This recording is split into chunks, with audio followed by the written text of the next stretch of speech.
their process between February and June. And so, because they're also, well, somebody's saying, don't blame this on the election commission. So. I mean, they go their own way, different than we go ours. They are creating precincts for Senate, state house, county commission, state council, student district, and so they follow the state legislature's districts. Those districts don't conform to ours. Okay. So when they make all these changes, it disrupts everything that we have. So you're trying to compare apples to oranges when you redo an ordinance. And I guess that's one of my concerns. I thought my numbers were, 4 years ago, I received some other numbers about the population in District 4, and they're different from the numbers that I'm seeing in this report. Okay. And that's what I've been waiting to get those sent back to me. I think I may have them in my car. And my concern is you've got all of these different groups or organizations, and everybody's got different numbers or different information. What's the right information? The right information is based on our maps and our census tracts, census blocks. So we drew the districts and conformed the census block, which is the lowest counting denominator of census information. So that's how we got our numbers, and we believe our numbers are accurate. And I hear you. I think that goes back to when we had the Economic Development Committee meeting, and you were talking about all of the buzzwords at the table. We believe what is.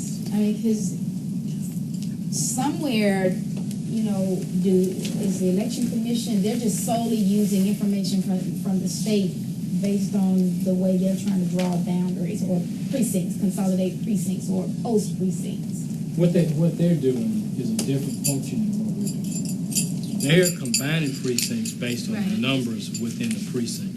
And where it doesn't make sense to have two polling places, they're trying to combine them into one polling place. Right. But that one polling place may have people voting in a county election and a city election. I've got one precinct that I've got to divide the people. And so I got them divided under our numbers, but I don't have them divided under their numbers. And when you have 117 combinations, you got to do that. Okay. So again, the question that I asked a minute ago, if what they're doing is different from what we're doing, then why is our stuff so late? Why are we late with this? It's just hard. When they provide the information. Yeah, I mean, we've been asking them for the information. I had to go and dig all this up myself. So But it's not.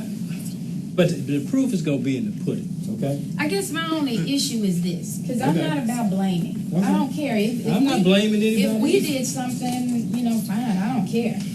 But at the end of the day, we just have to accept responsibility for that, because as soon as I saw the note, I think I was walking out of the office close to 5:30 and the email hit.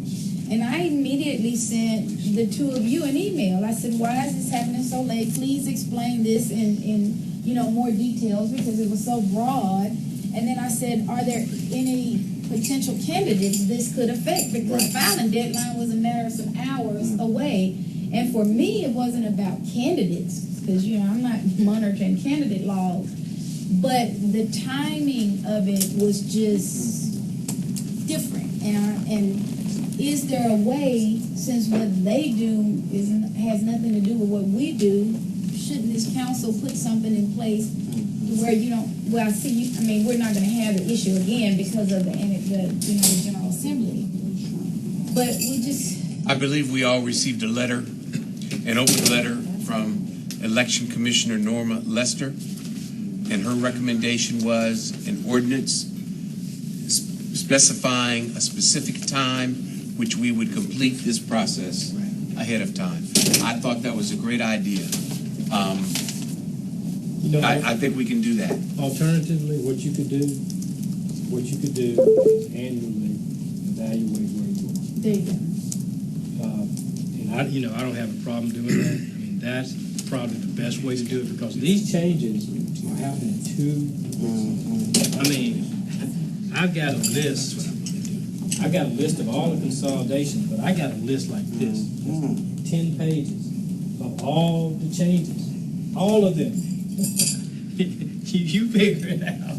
This is hard, man. This is not like, I mean, it's like if you have a puzzle and you got 7 pieces, it would be easy to put together. But where you got 12,000 pieces, it's like a little bitty puzzle, okay? And that's why I raised the question about everybody doing their own thing. Nobody's talking to each other. And I'm like, why are you over there doing this piece? We don't know that you started it or you're in the process of doing it or when you're expected to finish it. And we've got a piece that has to. Yeah, I mean, I think the proof's gonna be in the pudding. I don't think we've ever had a redistricting that I was involved in that wasn't done accurately and with least disruption. And so at the end of the day, let's just wait and see, okay? And then my final 2 things. I mean, I saw you talk about the reason why we got to the districts and the super districts. And was the county commission under that same type of requirement, or they have a different requirement? Because I know you're doing the single member districts. That's their choice. Okay, so but we can't do that. Right now, you have to have a charter change. We have a charter Single member districts. that has 7 single and 2 super. Absent a charter change, you can't go to 13. Okay, right, I got that part. I mean, I didn't know if there was something that prohibited us legally from No. making that Well, that was decision if one we of the chose to. options, one of the 13 options that was on the table in 1995 to go with. Remember, the consensus compromise was to go with what we have now. Well, since we've been on the council, I mean, we all heard the reason why, which, as a 1967 baby, I'm just trying to figure out why everything keeps being broken down here. It was a race. Voting rights is a racial act. Well, at this It is a point- racial act to protect the right. It's an emanation of the Civil Rights Act, 1964. At this point, we're talking about Memphis, a city that is predominantly African American. And I remember Chairman Lowry talked about when you all did the single member district, the super district, something about some whites and some blacks to ensure that, because if somebody was concerned, white people were cut out of being elected or something. And we go back and pull the link, but that was something that was talked Well, about. of course, because it was part of the voting rights lawsuit, and that was the compromise. But I'm just trying to figure I out mean, why you're talking about a policy issue now. Why are we You can still put stuck that- in black you and can- white? You can put that out there all you want to. I'm just dealing with what I have to follow. You can talk about why we still doing it, and why the policy ought to be this way or that way. I don't know. Let me ask you a question. Are we still under the consent decree? Yes, we are. Okay, so when you ask a question, and nobody said that, you see what I'm saying? You ask the question, why are we still stuck in black and white? Because we're under the consent decree. And I just thought I said that. I have to follow the law.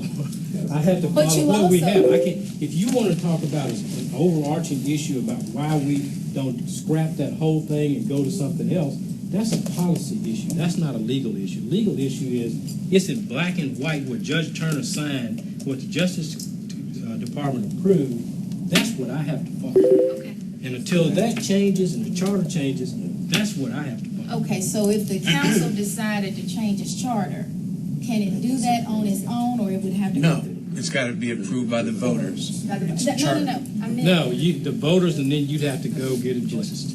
That's But they my- would probably bless it if it is approved by. That's what I was asking. Judge Turner required us to do, he didn't even tell us to do a charter amendment. He says, you have to do what legally required by your charter in order to get this approved.